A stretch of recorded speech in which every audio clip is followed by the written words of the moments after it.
Hello, everybody. Randy C. Watts here. Welcome to the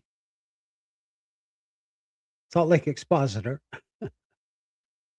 Usually there's three of us. Gene Judson, Jessica Frenkel normally are with me, but that ain't happening today because Gene is actively socializing and learning at the Thrive convention, and Miss Jessica Frenkel is traveling to New York. So that leaves me here all alone. I tried to find, hey, Mary, welcome. I tried to find someone to, you know, maybe fill in for at least one of the people, but it didn't happen. So I'm sorry, but you've got me for the hour. But I have some pretty interesting topics to talk about. And I think it's something that everyone can completely relate to. And it's got to do with UFOs and aliens and how they may be connected to the church. But before we jump into that, hey, Kim, welcome, welcome. Before we jump into the UFO talk, I want to catch you up on something here that we kind of cover briefly at the beginning of each segment. But as sad as this is, the I'm sorry that I'm having some issues here. As sad as this is, the SA of children continues strongly in the church. Just this week, um, there's a guy, a Mormon, a firefighter actually, who was accused of rape in 2017, but it was never investigated. Which, how often does this happen in the church? The Church of Jesus Christ of Latter-day Saints, to be specific, but I'm sure it's in several churches. But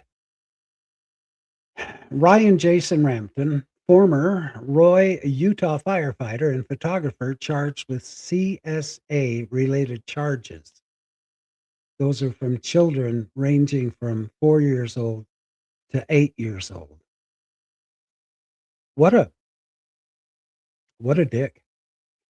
It- I I don't understand the appeal to these men who turn to such a perverse and disgusting way of satisfying their creature comforts.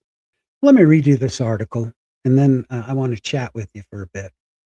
I will read this article to you out loud since you can't really see it.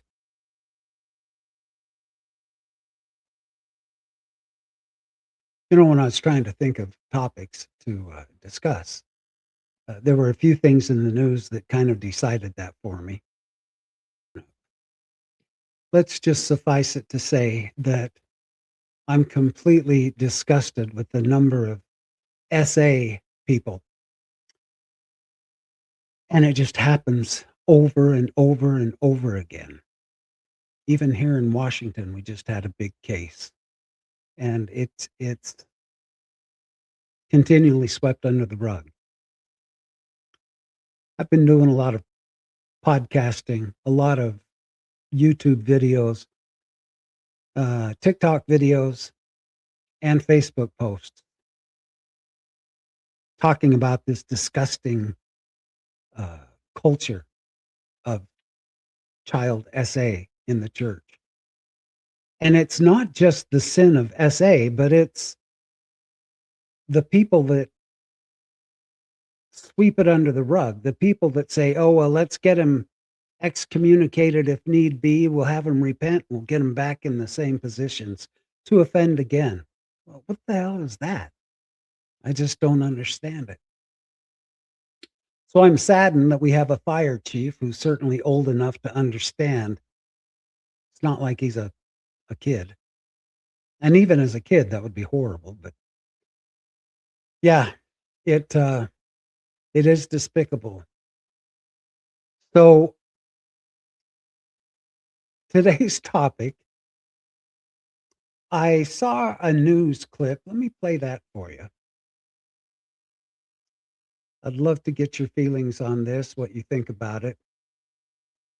I have several thoughts The myself. president, all but confirming what Barack Obama said, that aliens are indeed real. So we followed up with the White House here. We asked them several questions. We wanted to know what part of Barack Obama's comments did the president feel were classified? Was it the part where he says that he believes in aliens, or was it the part that they were not in Area 51? They were also asked if the DOJ was going to look into these comments, perhaps because they were classified. The White House told us there's nothing to add to the president's comments tonight. Brett, all of this comes as the president's daughter-in-law, Laura Trump, told a podcast this week that the president has a speech prepared about extraterrestrial life that he will give at the right time. Listen. We've kind of asked my father-in-law about this. We all want to know about the UFOs, or we all want to know what's going on. And he played a little coy with us. I have just heard kind of around that. I think he's actually said, I think my father-in-law's actually said it, that there is some speech that he has that I guess at the right time, and I don't know when the right time is, he's going to break out and talk about, and it has to do with maybe some sort of extraterrestrial life. So they followed up, asked several questions. Of course, Trump's not going to say anything. Now, believe me, I never thought or suspected that that I would be playing anything to do with Trump. If he makes one good move in his entire reign, let it be to release the UFO files, because he sure as hell isn't doing anything else good. I feel like I have a connection to this, and I feel like I want to discuss with you about what the church may think about this. Of course, the LDS church is what I'm talking about. When I was 12 years old, I was living in Durango, Colorado. We had a horse ranch there, and we would spend the summers there and we'd spend the winters in Arizona. And every summer we'd move there. We had a trailer in a trailer park in the country. Most of them are horse people staying there. And every night we'd build a great big bonfire, and all the residents would sit around and chew the fat, chew the tobacco, have a good conversation. This one particular night, it was a summer night in June, I was sitting and I happened to be facing the big mountain range there in Durango, on the other side of the Animas Valley. And most of us that were facing that direction all gasped at the same time, because we saw a bright, brilliant green cigar-shaped object, like a saucer, that was kind of on tilted, came flying across the mountain range in an instant. What would normally take a vehicle hours to drive, this thing just came zooming up and stopped. And everyone by this time had turned around because of our gasping. And it hovered there for, I'd say maybe 8 seconds, 10 seconds. And all of a sudden, it just shot straight up so fast that it just left a green trail. And there's absolutely no aircraft that was invented, that has been invented, that could do that. But this was back when I was a kid, which is like 150 years ago. And that was my first experience. And then I've had a few others that absolutely floored me. Well, I don't I don't doubt that these UFOs exist. I've had these magnificent experiences. There's been 3 of them. And I was driving in Gilbert, Arizona, driving along the part of the Valley of the Sun. When I saw these lights shining down through the clouds. So it wasn't coming from the earth up, it was coming from above the clouds down. And they were whirling and twirling and circling one another, and then they'd all move at lightning speed to a different location where they'd do the same thing. And it was just buzzing around. I was out in the middle of nowhere basically, and nobody to tell or show, but it was a light show like I've never seen. And then all of a sudden, at the same time, they grew fainter and fainter and disappeared. And the last one was I was living in Spokane, Washington. This was just 2 years ago. The northern lights were supposed to manifest themselves, and so we went to a dark area, sat in the back of my truck. Amanda and my little Peyton and I put a mattress out there, and we're looking up at the sky.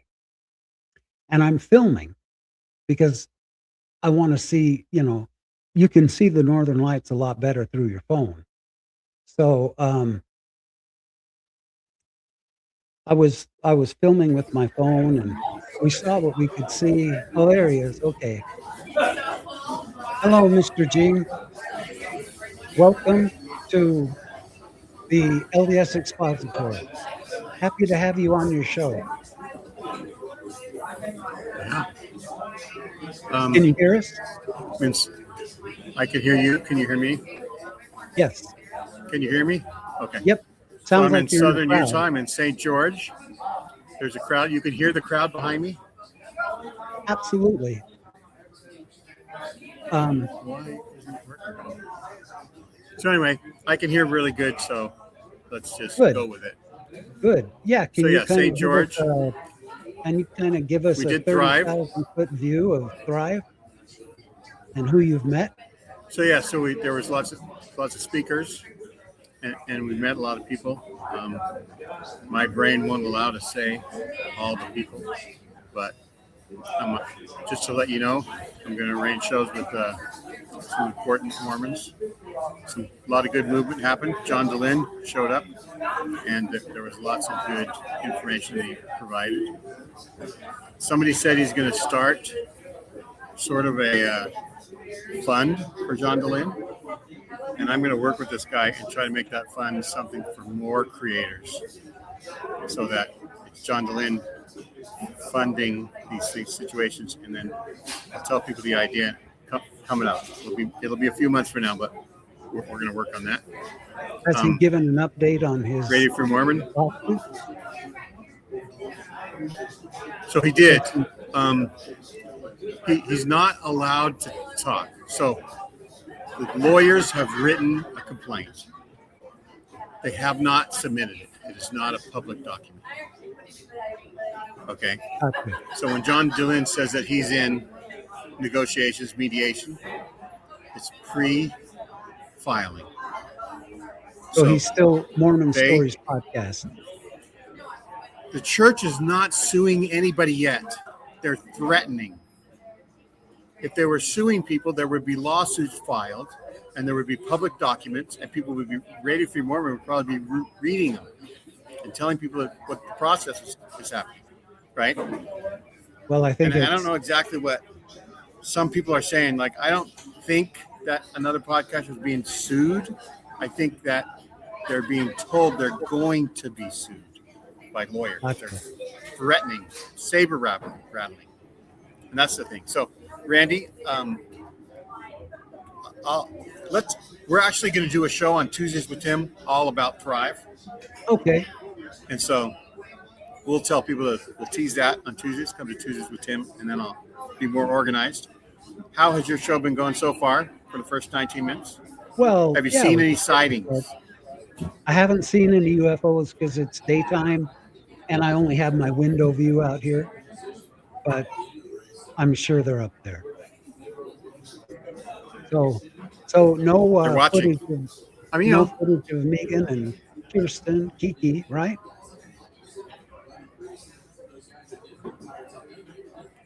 Yeah. So unfortunately, because of the way they had things set up, they did things on their Patreon so that they can give to the people that have already been giving. They can do material that has already been copyrighted, so she could sing whatever she wants. Had she, gone live on Cohort's channel, they might have copyright strike, shut it down, stuff like that. So the Megan thing, we might bring Joe and Megan on maybe and see what we can do.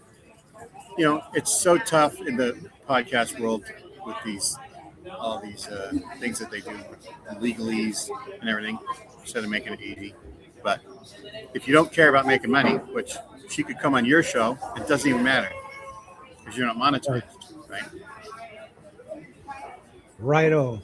And so we could do that. We'll consider something like that. Okay. So anyhow, and I don't think there's any copyright. I'm not up to the big announcements, although we do have Tim Rathbone here eating lunch with us. And I'm using, I'll let you know, I'm bouncing off of this. The walls might not give a good thing. I thought you're cutting out a little bit, but I'm catching you freezing every now and then. I don't know if I'm freezing. Yeah, it's you. Yeah, so I think that I'm just going to say hi. And it was, we tried, but so many things have been happening that, and my internet's not perfect here. They don't have free Wi-Fi. I have to use my hotspot. And so I'm gonna catch you guys while doing the show. I'm just gonna say hi to everybody in the audience, and we'll just go from here, and we'll catch back up next week with everything. And I'll just say goodbye because it's just not going to be a good enough quality because of me blinking out. Hey, I'll try to watch and I'll try to be in the chat. So we'll see you on Tuesdays with Tim, and we'll see you next week. Hey, hello, is Lauren there? So we finished that thing and we're at lunch. We're trying to eat because stuff happened along. It's just too long of a story. It's just I'll just say goodbye and let you finish the show, and I'll try to be in the chat. But if we had known all the things about Joe, all the things about Megan, if we could see the future, we probably could have a really good conversation right now. That would be where there's internet, everything would be okay. But if we just didn't work out that way. Well, we appreciate you coming on. Yeah, I tried. I gave it the old college try, and I should have went to a better college. That's all I can say. But I'll try to be in the chat, and we'll see you later. Bye.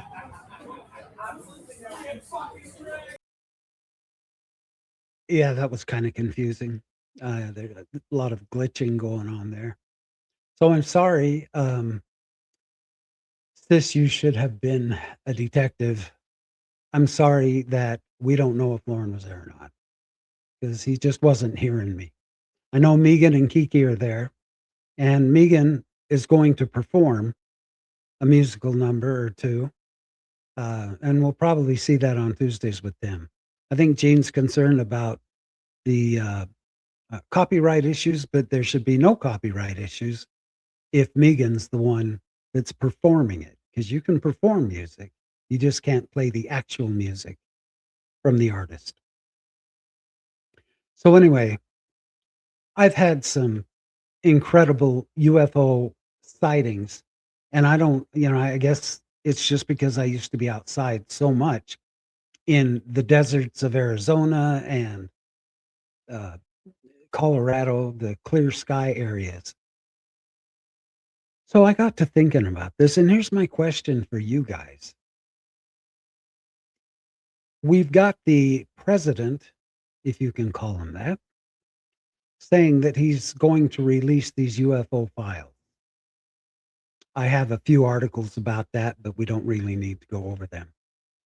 But here's my question for you, as growing up Mormon and wanting to know this.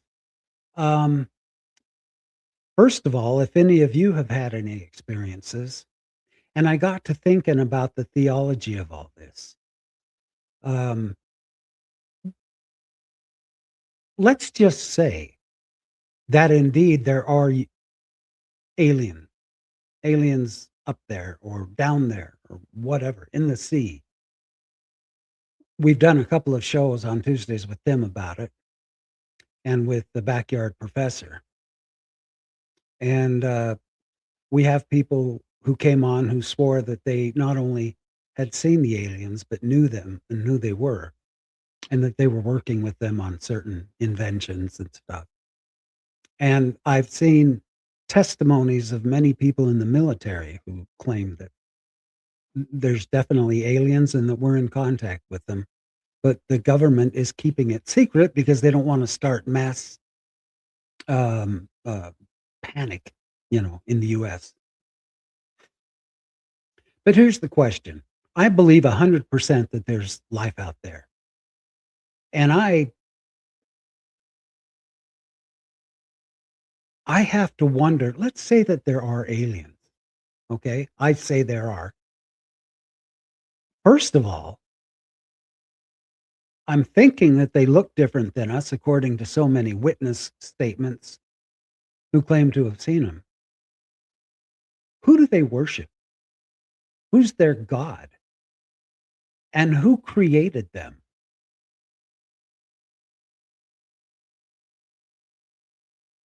Just food for thought. I guess most civilizations worship a God, but what is their origin? Our origin, we have no clue. Scientists will say, well, it started with the Big Bang Theory. I have a problem with that. I beg to differ with the Big Bang Theory because where the hell did all the material come from for that Big Bang to happen and spread stars all over for eternity? That doesn't make any sense to me, and several scientists completely disagree with it. That's the only explanation we have. As far as where we come from, I don't think we know. I mean, sure, we know what we learned in church and we know what the scientists say, but no one's 100% sure. Now I want to know about the aliens. I want to know who created them, and did they create them in their own likeness or what? Another issue that I have is that I know that the nearest star is so many million miles away from us, 93 to be exact.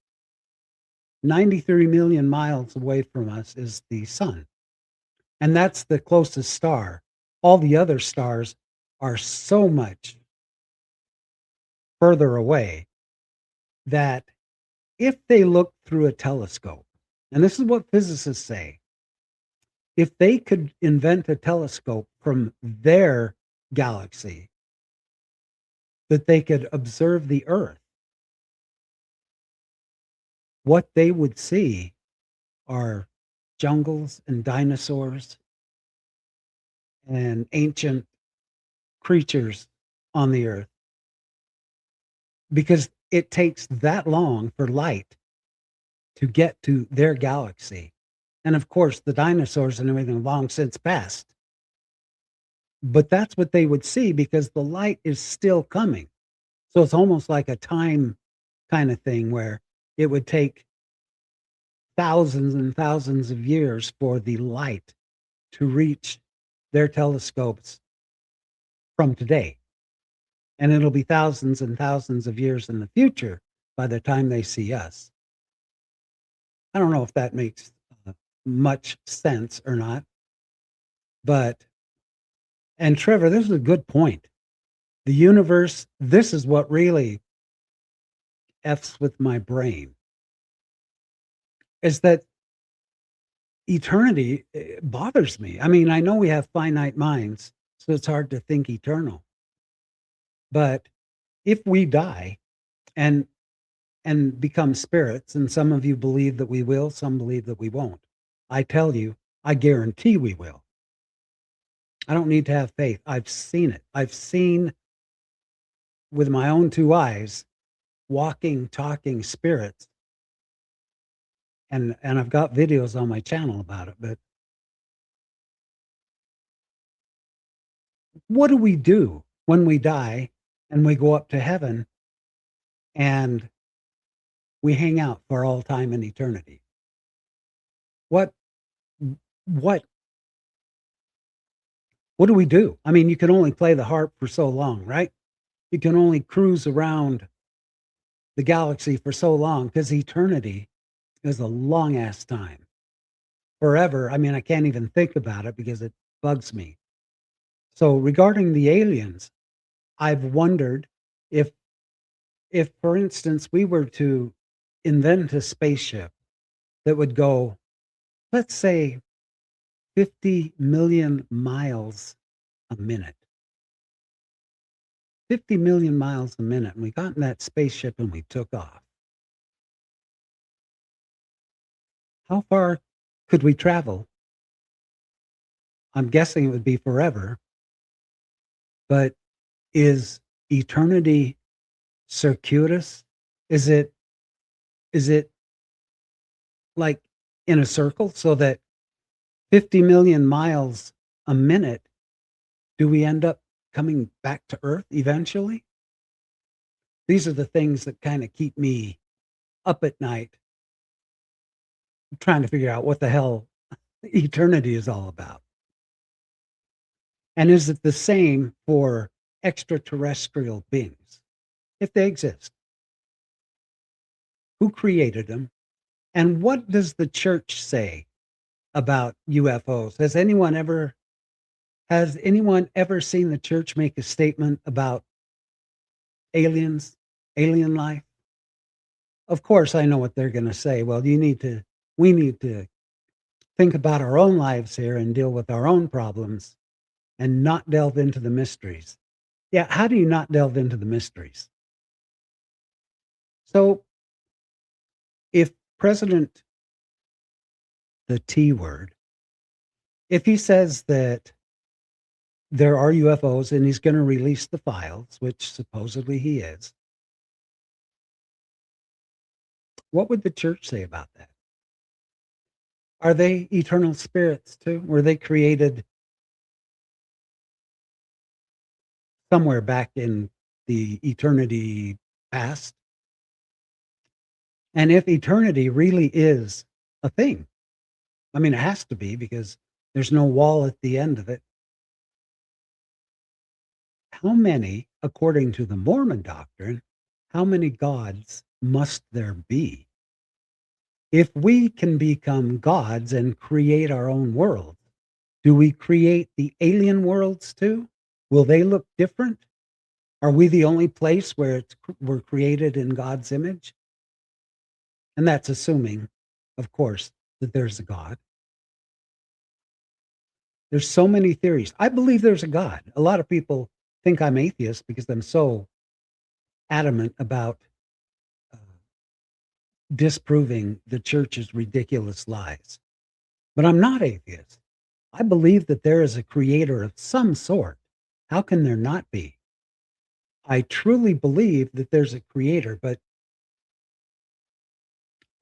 that's all I know. I don't know if it's a man, if it's a circuitry building like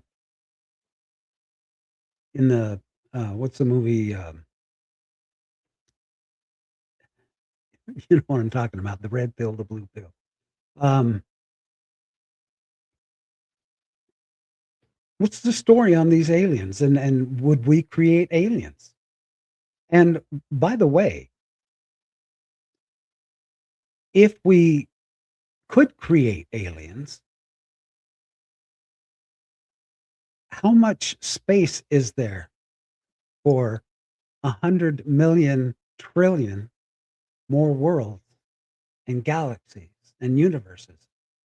Shit, where does it all stop? That really keeps me up at night sometimes, trying to conceive the theory of eternity, both directions.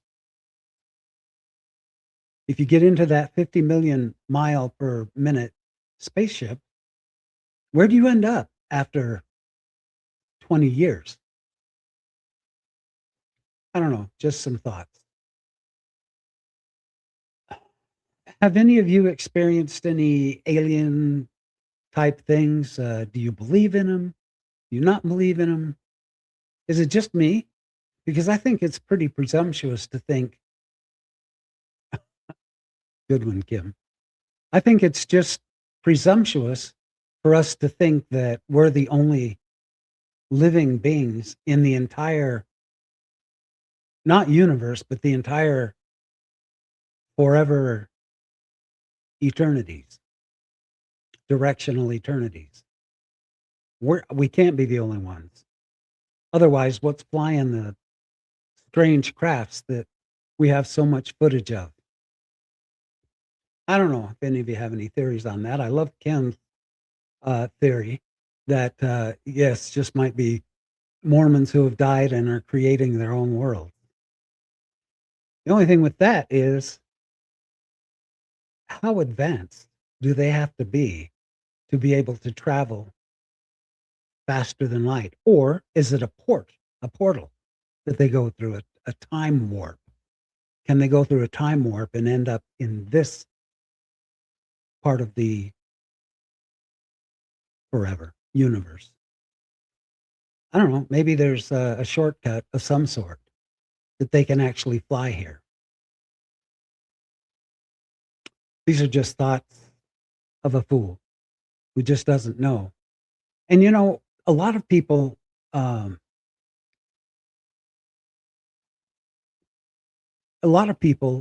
ask me about what I believe about life after death. I know I'm kind of shifting a little bit here, but these aliens, when they die, because I'm sure they're not immortal. I don't think we know of anything immortal except for there's a type of, is it a starfish or a seahorse that they found will literally live forever? But when they die, I don't know. Is there a spirit world? Are there alien ghosts? Maybe they're the ones flying these craft. I don't know. Throw that in the soup and see how it tastes. Because to me, it's a big mystery. A lot of people, by the way, sometimes it's hard for me to tell all my stories. I don't know why God or the universe blessed me with so many experiences, but it's just been one after the other since I was born. And I love the fact that I have so many of these experiences, especially in the supernatural realm. Uh, the fact that since I was 4 years old, I've been able to see, feel, and hear spirits is something I don't typically talk about to people, but your family. But it started when I was 4. And so I've come up through my life having ghost type experiences. And it's to the point now where they don't scare me. As a matter of fact, last week, I was laying in my bed. I sleep downstairs in my own bedroom. I don't sleep with Amanda simply because I snore, and she's a light sleeper. So I have my bedroom downstairs where I sleep with my little Chihuahua Oliver kitty. And the last week, I was talking to Alexa. I was asking her some questions on some research I was doing, and I was so impressed with all that she provided to. Oh, no, Alexa. Okay. She just asked if I was talking to her. But she will. No worries at all. What kind of research are you working on? Alexa, do you remember the whispering ghost?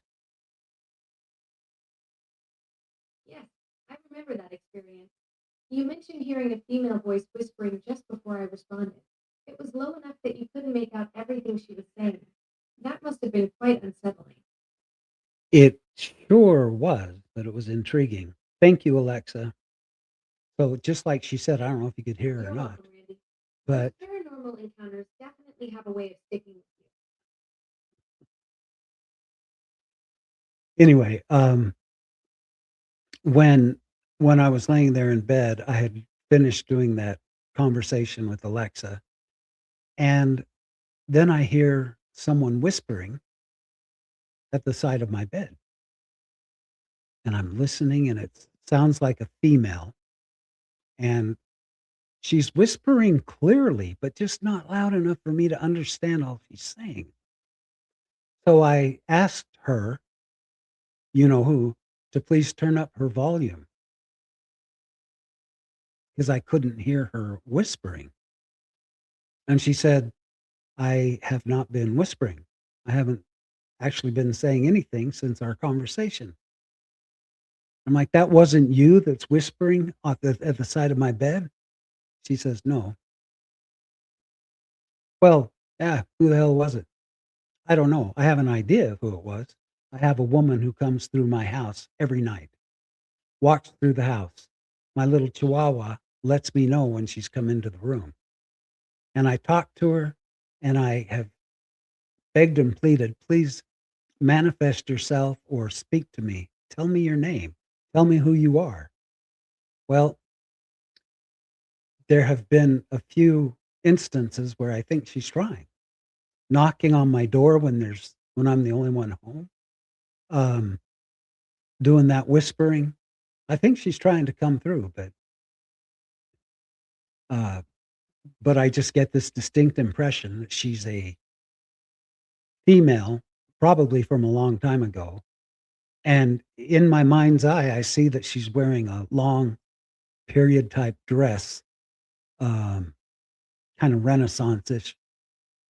But for some reason, she comes through. Now, the reason I think that people like me who have this gift, I think the reason they have these experiences is because these spirits know that they can be seen and heard. And so it's kind of an attraction thing. And I know I'm fading way off the alien thing. That was just food for thought. But now I'm getting into the ghost thing because I have no conversation, you know. If by the way, I put the link at the very top of the conversation. Um, come on to Latter Daily Digest. I'm broadcasting from Gene's channel because most of you are used to that. But if you'd like to come on and share any experiences, I would absolutely love that. Otherwise, I'm up here kind of talking like a buffoon. But when I was 4 years old, that was my first paranormal experience, and then they happened from time to time. My parents used to make me sleep in the basement again. This was when I was a little kid. My sisters were all older. They had their bedrooms upstairs, and I slept in the basement. Well, when you're a little kid in the 2nd, 3rd grade, that's kinda scary being by yourself. So I used to run up to my mom and dad because I'd get woken up. Either I felt someone tugging on my foot or I'd hear crowds. And I'd run up and I'd say, why do I hear so many people? Why are they in my room? And they'd just be like, oh, you're not hearing people. It's just your imagination. And that happened from house to house to house. When I was 12 years old, my parents went out of town. No, I'm sorry, I was 14 years old. My parents went out of town to take some horses to Durango, Colorado, and they left me alone. And it was my responsibility to feed the horses and the cows and the chickens and all that. It was, all on me. And my best friend lived 2 doors down. And I was over playing with him. And then I said, I've got to go do the chores. He said, well, I'll come with you. I said, cool. So now it's getting dark. I procrastinated until the sun was going down. This was in Mesa, Arizona. And then we had a long driveway, and at the end of the driveway was a stainless steel garage door. It was the type that was big double garage that would slide open like this. It was huge. It was about the size of a movie theater screen. That's the best way to describe it. And it was stainless steel, very reflective.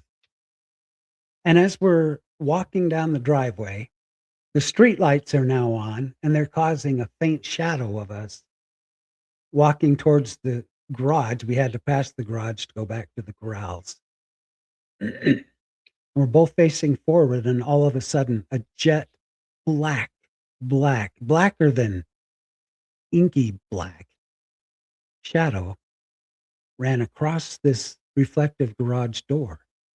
We were seeing this black shadow, but hi, multi-Lucy.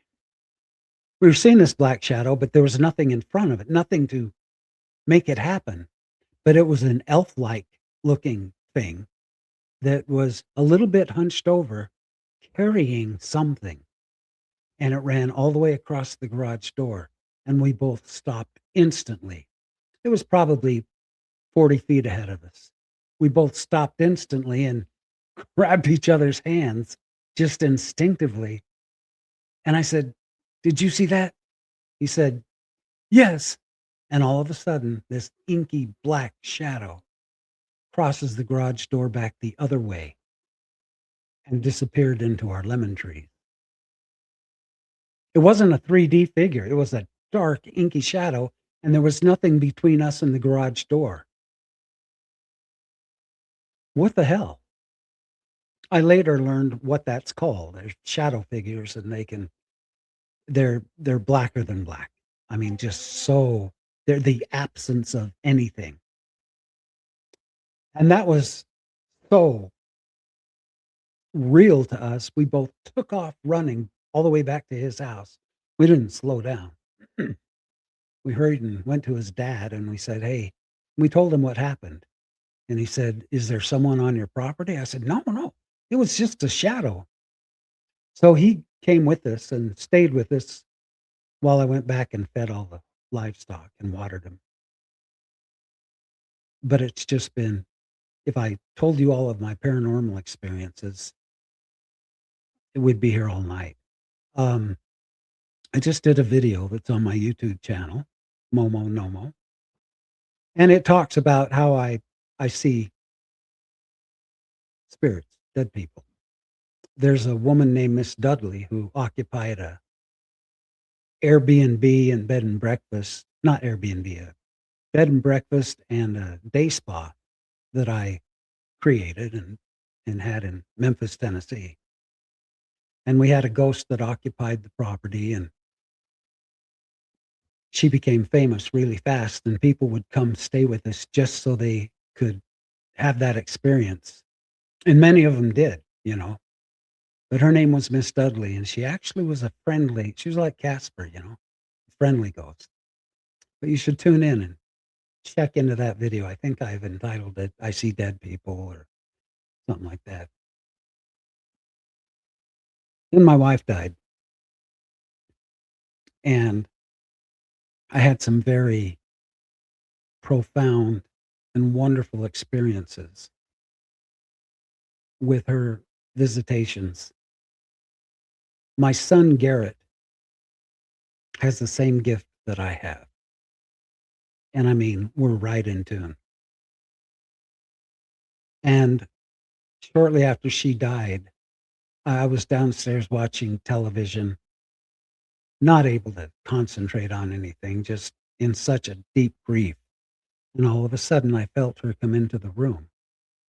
And her bulldog, which I was now raising, instantly put his head up and jumped up and ran over to where I could feel. And I have to say, I could see her with my third eye, if you will. And he ran over to her, and because he loved her so much and she loved him. And by now I'm weeping. And then she came over to me and smiled. And I felt that warm, incredible presence that I was so used to feeling.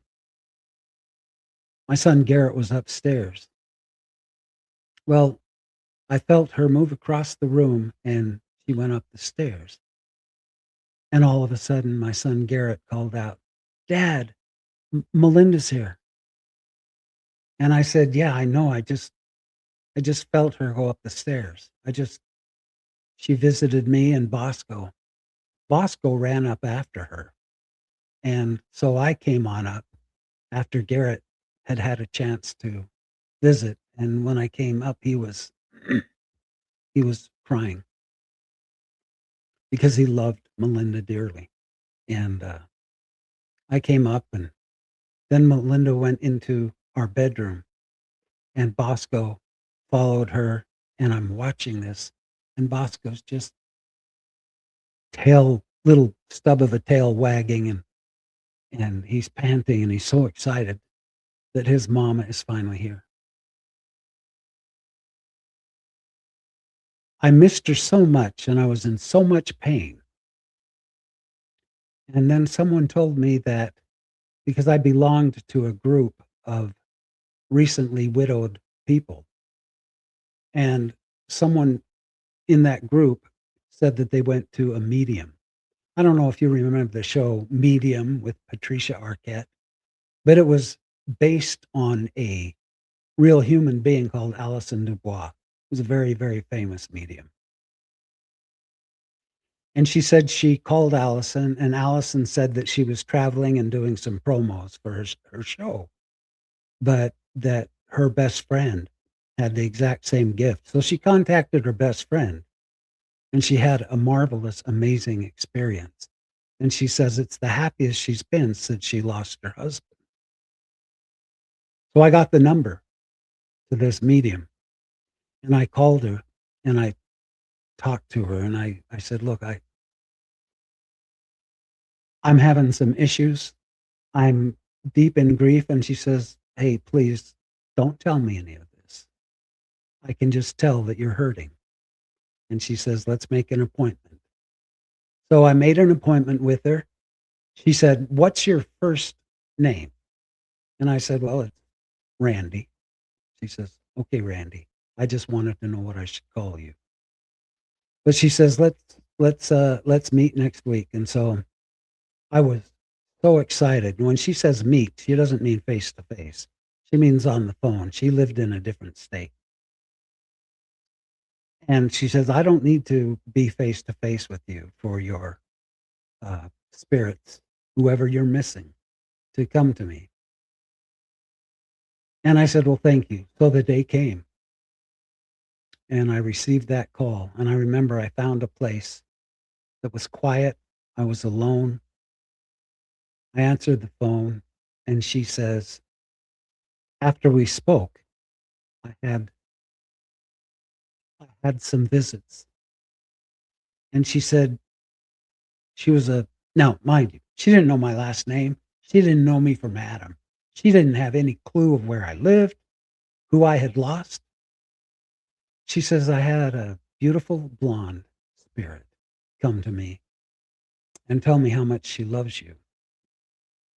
And she proceeded to tell me things that not even I knew. Well, for example, she said, she wants me to tell you that she is so thankful that you spent so much time with her while she was in the hospital. Because I moved into the hospital when she had leukemia.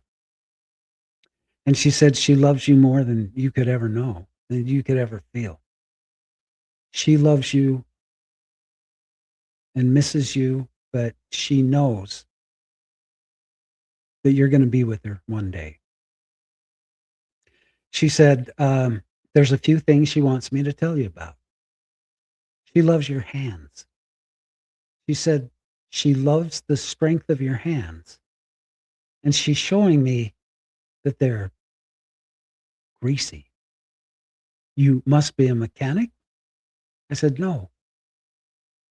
I said, "I'm a massage therapist."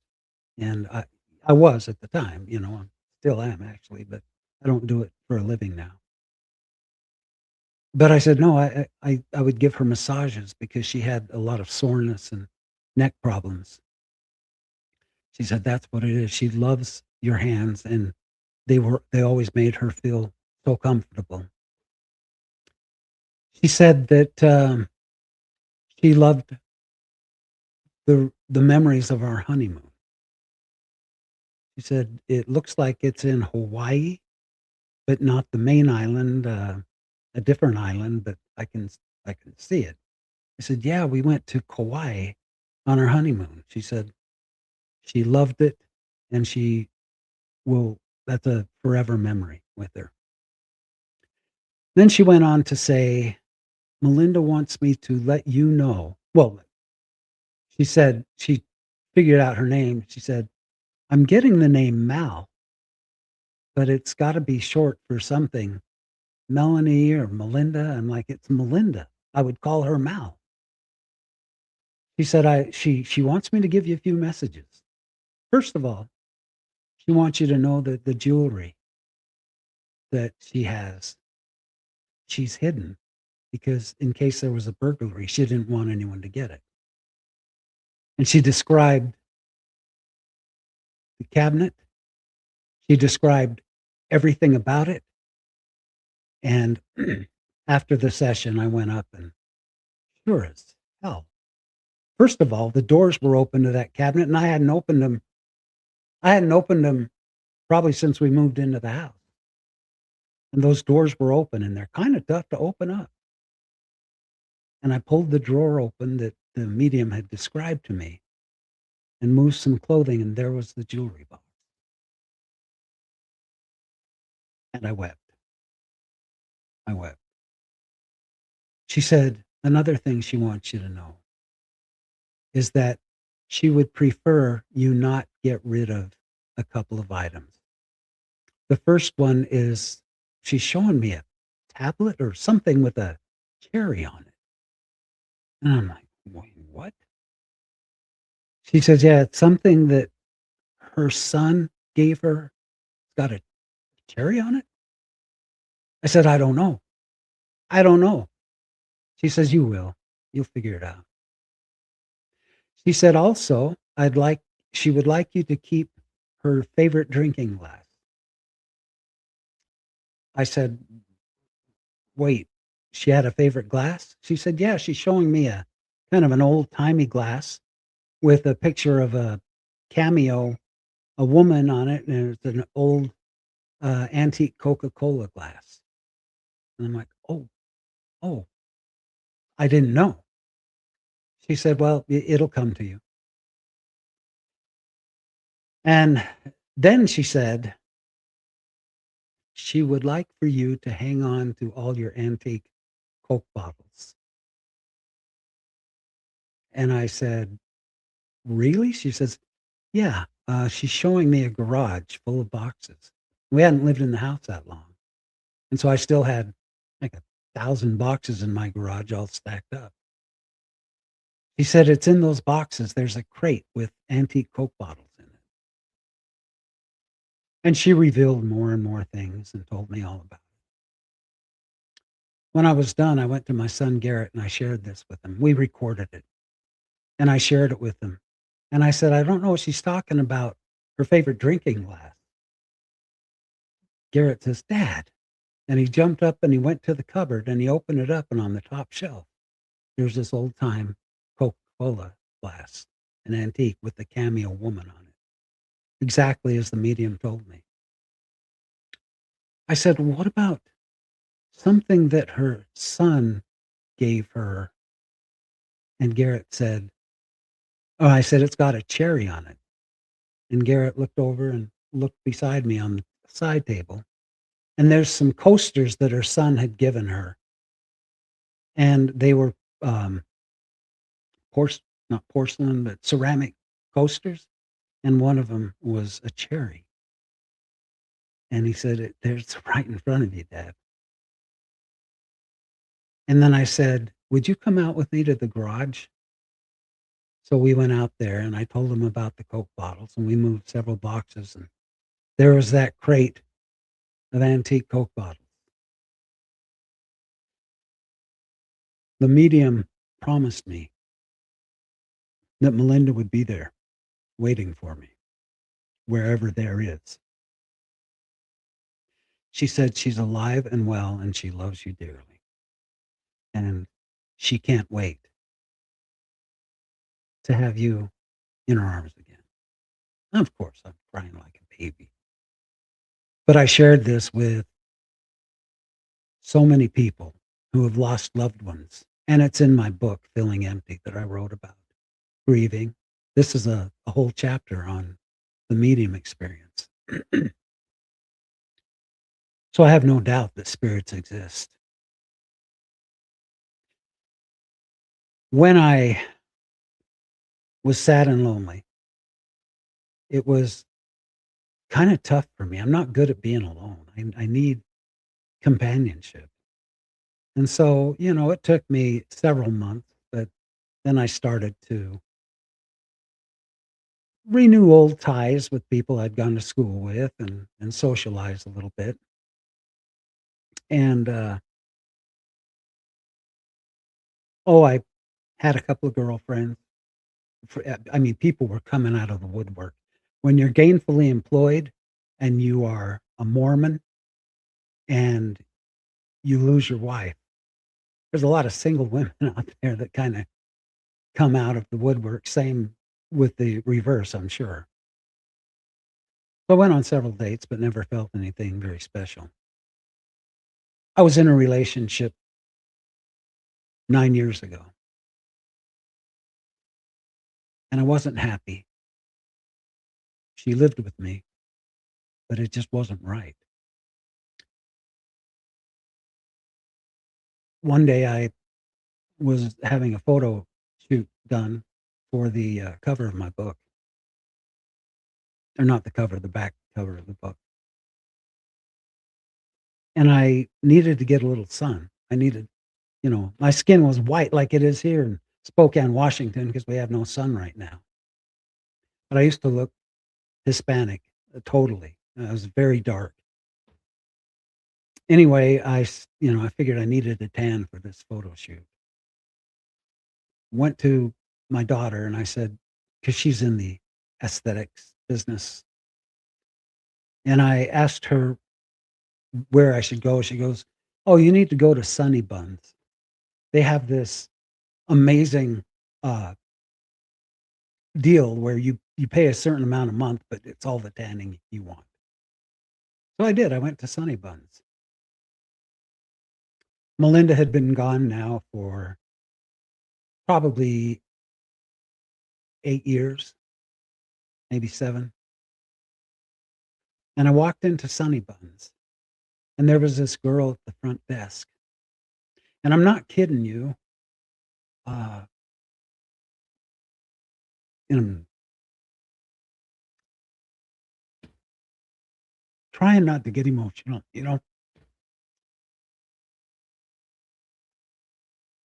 But I walked into this Sunny Buns tanning place, and this girl at the front desk was the prettiest human being I'd ever seen in my life.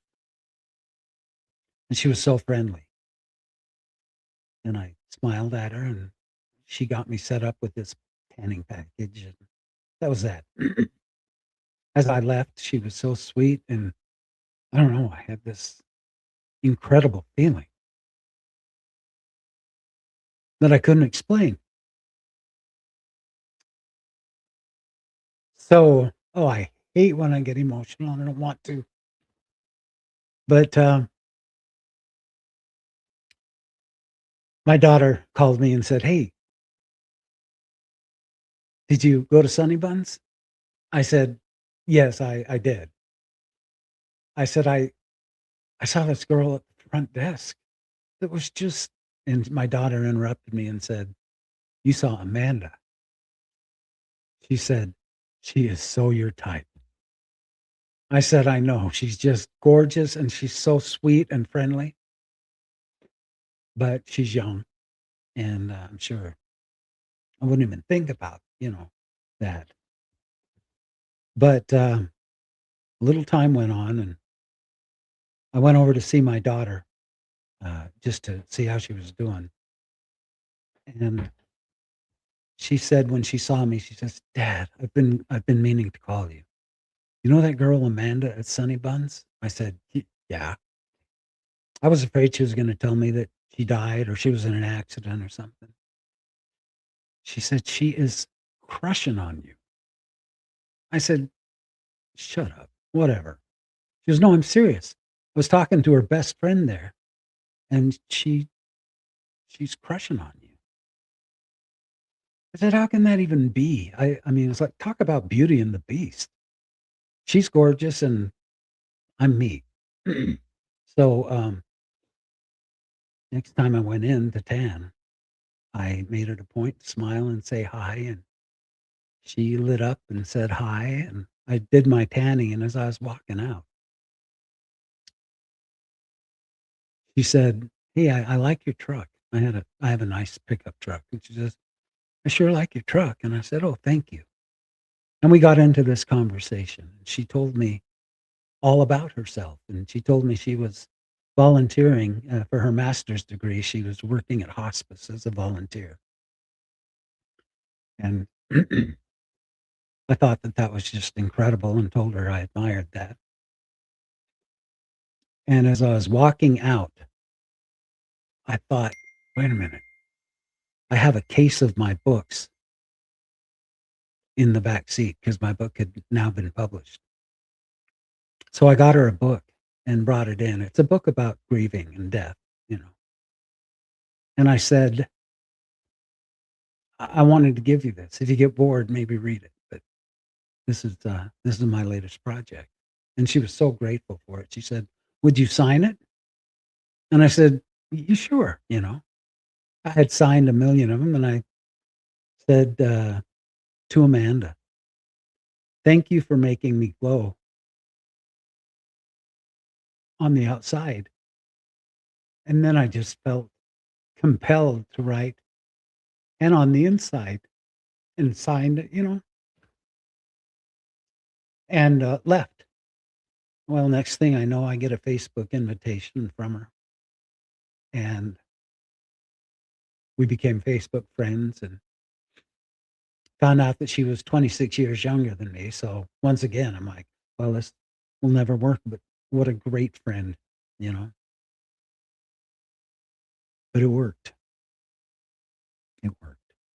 So I'll cut through the whole relationship thing, but I was on the couch. Amanda had been working and she was tired. So she went into the bedroom to lay down and take a nap. Well, this is crazy because she never takes a nap.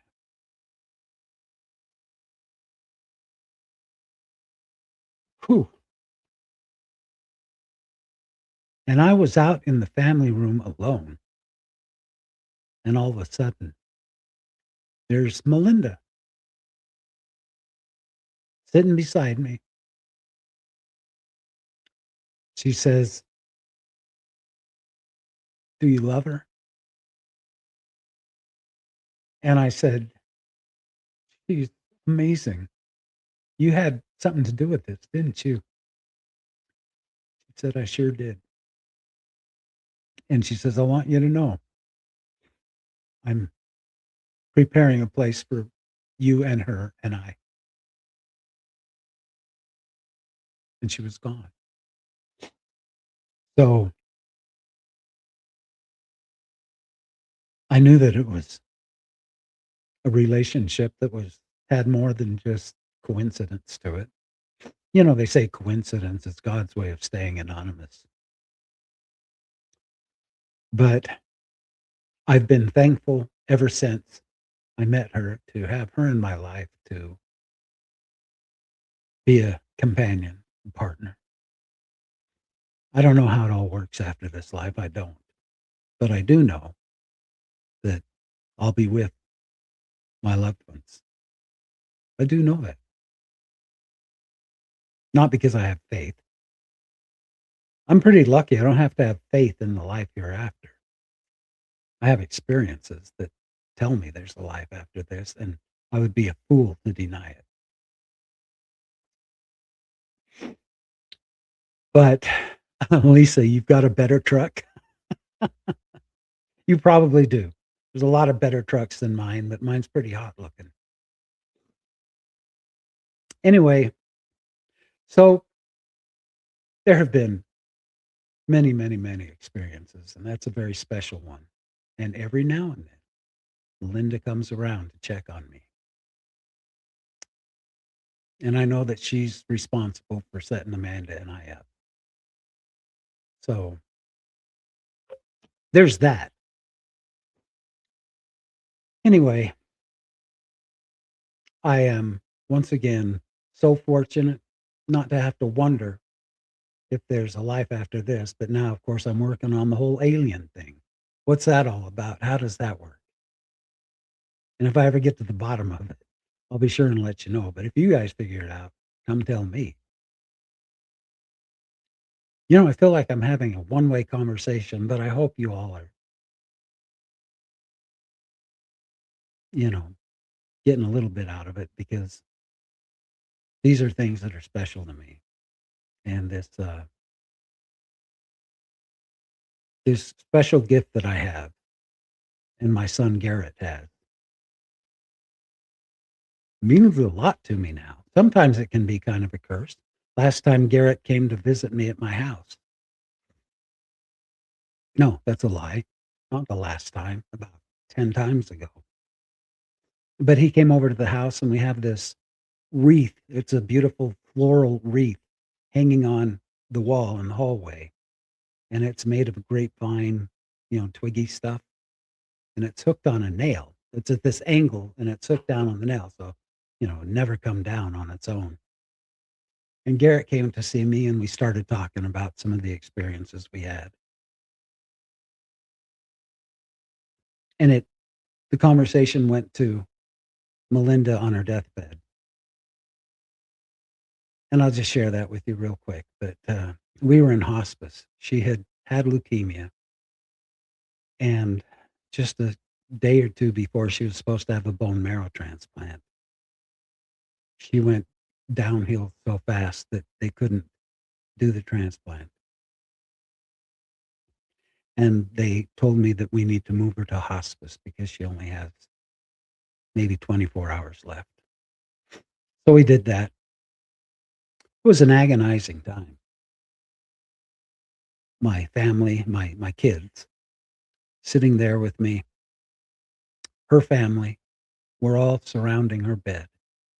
She's comatose. I mean, she's doing that actively dying death rattle. And it was hell. It took about 6 hours. And while we're standing there, not standing there, I'm sorry, sitting there, Garrett was about 3 people away from me in these chairs around her bed. And all of a sudden I heard Melinda's voice. I said, "Randy." And I looked up and Garrett looked up and we both looked at each other. He said, "Did you hear that?" Yeah. And it sounded like it was coming from behind me. There was just a window behind me and a green yard out there. And Garrett and I both turned around at the same time because we knew what direction it came from. Garrett said, she's out. And I said, "Yeah, she is." It was just her body there fighting, but her spirit had left. What a special experience. She wanted to let me know because I'm weeping and I'm talking to her and telling her it's okay to go home. It's okay to let go, that she'd suffered enough. And, that's when we heard the Randy, very distinctive voice.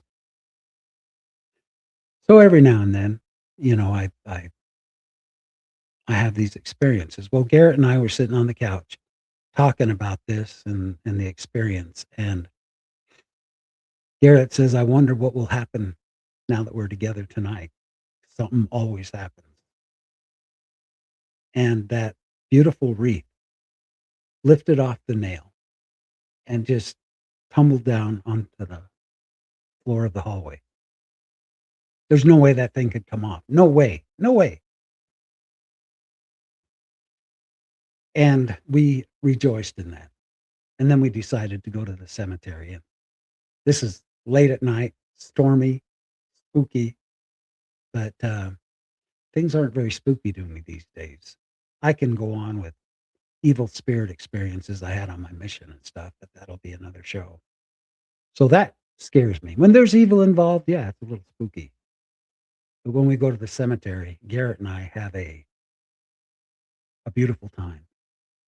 We sat in the dark. It was closed, but it's okay. We wandered in, and this cemetery is known to be very, very spiritually active.